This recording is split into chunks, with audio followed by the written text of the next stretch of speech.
வணக்கம் நண்பர்களே, இது உங்கள் V.Palanichamy. நம்ம டிஎன்பிஎஸ்சி ப்ரீவியஸ் இயர் கொஸ்டின்ஸ் பார்த்துட்டு இருக்கோம். அந்த வகையில் இன்னைக்கு பார்க்க போகிறது டிஎன்பிஎஸ்சி குரூப் 1 2019 இந்தியன் பாலிட்டி, அதாவது இந்திய ஆட்சியியலில் கேட்கப்பட்ட 27 கேள்விகள். நம்ம கேள்விகள் போகலாம். முதல் கேள்வி, செழுமை அடுக்கினர் எனும் கருத்தானது முதலில் அறிமுகப்படுத்தப்பட்ட வழக்கு. ஏ. லட்சுமிகாந்த் சுக்லா வெர்சஸ் உத்தரப்பிரதேச அரசு. B. Indira Sawhney versus Indian union. C. K Roy versus Tripura அரசு. டி. ஜிதேந்திர குமார் வெர்சஸ் உத்தரப்பிரதேச அரசு. சரியான பதில் பி. இந்திரா சாகானி வெர்சஸ் இந்திய யூனியன். இரண்டாவது கேள்வி, முதல் திருத்த சட்டத்தை பற்றிய வாக்கியங்களில் எது உண்மையானவை? 1. முதல் திருத்த சட்டம் 1952 இயற்றப்பட்டது. 2. முதல் திருத்த சட்டம் முதல் பொது தேர்தலுக்கு முன்பு இயற்றப்பட்டது. 3. இது தற்காலிக பாராளுமன்றத்தால் இயற்றப்பட்டது. ஏ 1 மற்றும் 2 சரி. பி 2 மற்றும் 3 சரி. சி 1 மற்றும் 3 சரி. டி 1, 2 மற்றும் 3 சரி. சரியான பதில் பி 2 மற்றும் 3 சரி. மூன்றாவது கேள்வி, இந்திய பாராளுமன்றம் செயலாட்சி அலுவலர் மீது தனது நிதி சார்ந்த கட்டுப்பாட்டை செலுத்தும் வழியே ஆகும். ஏ. இந்திய தலைமை கணக்கு மற்றும் தணிக்கை அலுவலர். பி. இந்திய தணிக்கை அலுவலர். சி. நிதித்துறை செயலாளர். டி. தலைமை கணக்கு அலுவலர். சரியான பதில் இந்திய தலைமை கணக்கு மற்றும் தணிக்கை அலுவலர். நான்காவது கேள்வி, இந்திய தலைமை தணிக்கையாளரை விதியின்படி குடியரசுத் தலைவர் நியமனம் செய்கிறார். எந்த விதியின்படி?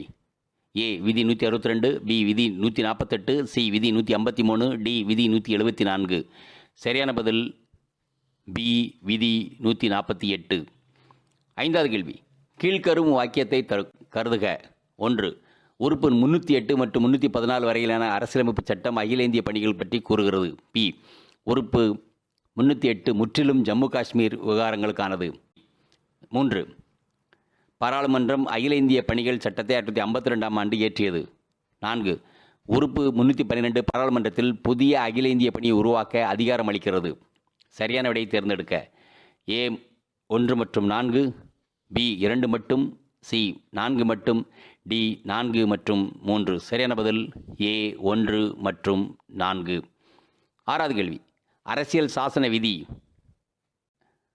டேஷ் 73வது அரசியல் திருத்த சட்டத்தினால் அரசியலமைப்பில் சேர்க்கப்பட்டது. A 245 B. B 244 B. C 243 B. D 242 B. சரியான பதில் சி 243 பி. ஏழாவது கேள்வி, கீழ் வருபவர்களில் யார் இலாக்கா இல்லாத மத்திய அமைச்சராகியவர்? A. C Rajagopalachari. B. T Krishnamachari. C N Gopalaswami Ayyangar. D GL Nanda. சரியான பதில் சி என் கோபாலசாமி ஐயங்கார். எட்டாவது கேள்வி, நாடாளுமன்றத்தின் அதிகாரங்கள் தொடர்பாக பின்வருவனவற்றில் எவை சரியல்ல? ஏ. நாடாளுமன்றம் 3 விதமான அவசர நிலை பிரகடனத்தை அனுமதிக்கலாம். பி. நாடாளுமன்றம் மாநில சட்ட மேலவையை நீக்க முடியாது. சி. மாநிலங்களின் எல்லைகளை மாற்ற முடியாது. டி. ஒரு உயர்நீதிமன்றத்தை 2 அல்லது அதற்கு மேற்பட்ட மாநிலங்களுக்கு ஏற்படுத்தலாம். சரியான பதில் ஏ. நாடாளுமன்றம் 3 விதமான அவசர நிலை பிரகடனத்தை அனுமதிக்கலாம்.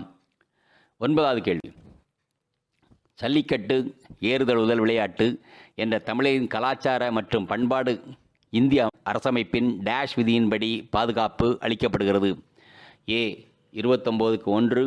பி 39க்கு 1. சி 49க்கு 1. டி 59க்கு 1.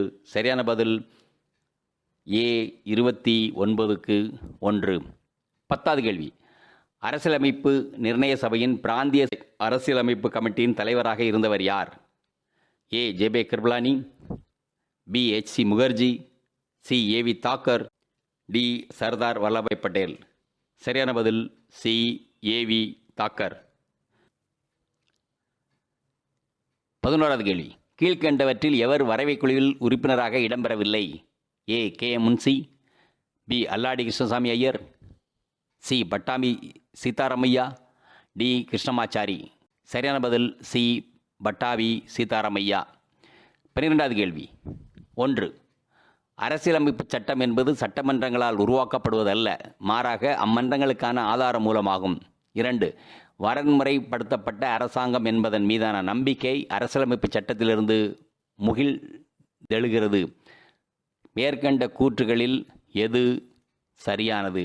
ஏ 1 மட்டுமே, பி 2 மட்டுமே, சி 1 மற்றும் 2ம் சரியே, டி 1 மற்றும் 2 இரண்டுமே சரியல்ல.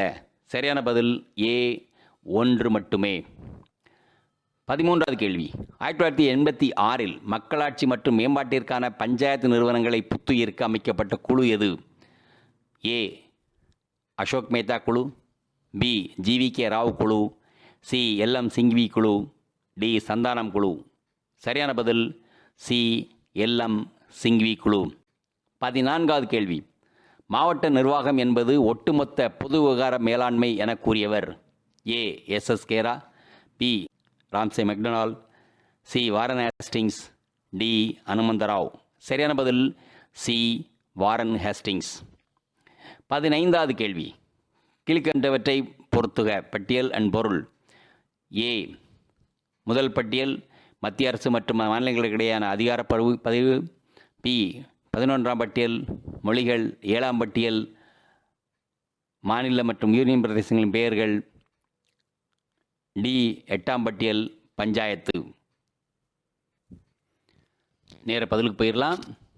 ஏ 3, 4, 1, 2 முதல் பட்டியல் மாநிலங்கள் மற்றும் யூனியன் பிரதேசங்களின் பெயர்கள். 11ஆம் பட்டியல் பஞ்சாயத்து.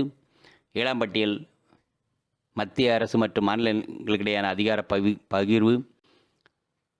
8ஆம் பட்டியல் மொழிகள். 16வது கேள்வி.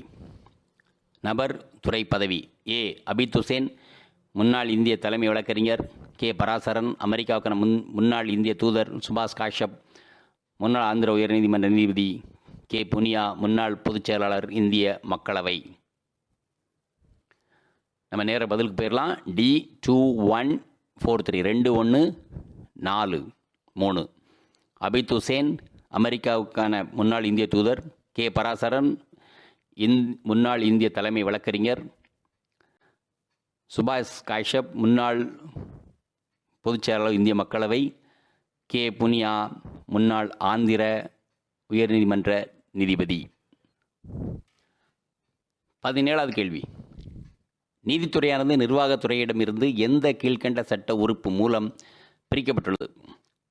ஏ சட்ட உறுப்பு 50, பி சட்ட உறுப்பு 64, சி சட்ட உறுப்பு 60, டி சட்ட உறுப்பு 51. சரியான பதில் ஏ சட்ட உறுப்பு 50. 18வது கேள்வி. செயலூக்கம் கொண்ட நீதி வழங்கல் என்பதன் உள்ளடக்கம். ஏ விரைவாக நீதி வழங்குவது, பி சட்டத்தின் கட்சியை ஊக்கமாக நடைமுறைப்படுத்துவது, சி ஊக்கமாக சட்டத்தை விளக்கி கூறுவது, டி ஊக்கமாக நீதித்துறை தலையிடுவது. சரியான பதில் ஏ விரைவாக நீதி வழங்குவது. 19வது கேள்வி. பல்வந்தராய் மேத்தா குழுவில் அறிவிக்கையில் பரிந்துரைக்கப்பட்டது. ஏ 3 அடுக்குமுறை, பி 1 அடுக்குமுறை, சி 4 அடுக்குமுறை, டி 2 அடுக்குமுறை. சரியான பதில் ஏ 3 அடுக்குமுறை. 20வது கேள்வி.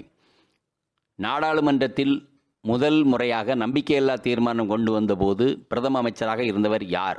ஏ Jawaharlal Nehru, B Lal Bahadur Shastri, C Indira Gandhi, D Morarji Desai. சரியான பதில் ஏ ஜவஹர்லால் நேரு. 21வது கேள்வி. கீழ்கண்ட கூற்றுகளில் சரியானவற்றை தேர்வு செய்க. பின்வரும் இந்திய அரசியலமைப்பு சட்டத்தின் அடிப்படை கடமைகள் குறித்து வரும் சரியான கூற்றுகள் யாவை? ஏ 1. இந்திய அரசியலமைப்பு சட்டம் உருவாக்குவதில் இருந்த அடிப்படை கடமை ஒன்று இருந்து வருகிறது. 2. அடிப்படை கடமை இந்திய குடிமகனுக்கு மட்டுமே பொருத்தம். 3. சுரன் சிங் குழு மூலம் அடிப்படை கடமைகளை ஓர் தகுதியாக அரசியலமைப்பு சட்டத்தில் சேர்க்கப்பட்டது. 4. நீதி பேராணைகள் மூலம் அடிப்படை கடமைகளை நிலைநாட்ட முடியும். இவற்றில் ஏ 1, 2 மற்றும் 3 சரி, பி 1, 2 மற்றும் 4 சரி, டி 2, 3 சரி, டி 3 மற்றும் 4 சரி. சரியான பதில் சி 2 மற்றும் 3 சரி. 22வது கேள்வி. அரசியலமைப்பு சட்ட சரத்து 344 கீழ் உருவாக்கப்பட்ட ஆட்சி மொழி ஆணையத்தின் பணி கீழ்கண்டவற்றுள் எது? 1. இந்திய ஒன்றியத்தின் ஆட்சி மொழியாக ஹிந்தியை படிப்படியாக அமுல்படுத்துவது. 2. இந்திய ஒன்றியத்தின் ஆட்சி மொழியாக ஆங்கிலத்தை படிப்படியாக குறைத்துக் கொள்வது. சரியான வாக்கியத்தை தேர்ந்தெடு. ஏ 1 மட்டும், பி 2 மட்டும், சி 1 2 ஆகிய இரண்டும், டி 1 2 இவை ஏதுமில்லை. சரியான பதில் சி 1 2 ஆகிய இரண்டும். 23வது கேள்வி. எந்த அரசியலமைப்பு திருத்த சட்டத்தின் கீழ் இந்திய அரசியலமைப்பு சாசனத்தில் சோசலிசம் மற்றும் மதச்சார்பற்ற வார்த்தைகள் சேர்க்கப்பட்டன? ஏ முதலாவது சட்ட திருத்தம் 1950, பி 11வது சட்ட திருத்தம் 1963, சி 41வது சட்ட திருத்தம் 1976, டி 42வது சட்ட திருத்தம் 1976. சரியான பதில் டி 42வது சட்ட திருத்தம் 1976. 24வது கேள்வி. கீழ்கண்டவர்களுள் யார் புறா மாதிரியோடு தொடர்புடையவர்? A doctor MS. Swaminathan, B doctor APJ Abdul Kalam, C MN. Roy, D PS. Minhas. சரியான பதில் B doctor APJ Abdul Kalam. 25வது கேள்வி. மாநிலங்கள் அமைப்பு ஆணையத்தின் இடம்பெற்ற குழு எது? A Panikkar Fazal Ali Katju, B Fazal Ali Panikkar, C Dhar Fazal Ali Panikkar, D Kunzru Katju Dhar. சரியான பதில் சி தர் ஃபசல் அலி பணிக்கர். 26வது கேள்வி. யாருடைய சிலை ஒற்றுமையின் சின்னமாக கருதப்படுகிறது? ஏ சுதந்திரத்தின் சிலை, பி மகாத்மா காந்தியின் சிலை, சி சர்தார் வல்லபாய் பட்டேலின் சிலை, டி ஏபிஜே அப்துல் கலாமின் சிலை. சரியான பதில் சி சர்தார் வல்லபாய் பட்டேலின் சிலை. 27வது கேள்வி. ஜெகத்சிங் வெர்சஸ் ஹரியானா மாநில அரசு 2007 வழக்கு இத்துடன் தொடர்புடையது. ஏ தேர்தல் சீர்திருத்தம், பி தேர்தல் ஆணையம், சி உறுப்பினர்கள் எம்எல்ஏ எம்பி வெளியிருந்து ஆதரவு, டி அரசியல் குற்றவாளிகள் மாயமாதல். சரியான பதில் சி உறுப்பினர்கள் எம்எல்ஏ எம்பி வெளியிலிருந்து ஆதரவு. ஸோ இந்த கேள்வி இதோட முடிஞ்சது. நம்ம இன்னொரு குரூப் 1ல் உள்ள பாலிட்டி கொஸ்டின்ஸோட மீண்டும் சந்திப்போம். நன்றி. இந்த வீடியோ உங்களுக்கு பிடிச்சிருந்தா லைக் பண்ணுங்க, ஷேர் பண்ணுங்க, சப்ஸ்கிரைப் பண்ணுங்க, கமெண்ட் பண்ணுங்க, பெல் ஐக்கன் பிரஸ் பண்ண மறந்து போயிடாதீங்க. அப்பதான் நாங்கள் போஸ்ட் பண்ற வீடியோவோட நோட்டிஃபிகேஷன் உங்களுக்கு வரும்.